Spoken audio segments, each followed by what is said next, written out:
little pumpkin. Pinakamalaking kamote na nakita ko sa tanang buhay ko. Ikilo muna natin, 5.35 kilograms. Grabe. Kasing laki ng kalabasa.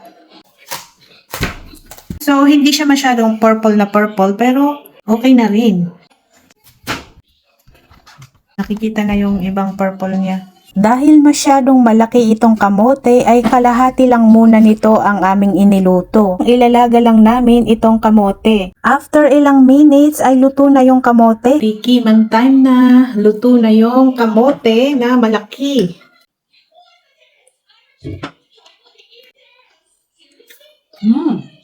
Creamy and delicious. Hindi siya masyadong matamis pero maganda yung texture niya kasi hindi siya matubig. Ayan, meron siyang purple. Sarap. Akala ko hindi na maganda yung texture at lasa nito dahil oversized na, pero napakasarap at tamang-tama lang yung kanyang texture at timpla. Ang texture niya ay maikukumpara ko doon sa purple na gabi. Hindi siya dry at hindi rin siya matubig, kaya tamang-tama lang yung kanyang timpla. Kaya masasabi kong super successful itong harvest ko ngayon na kamote.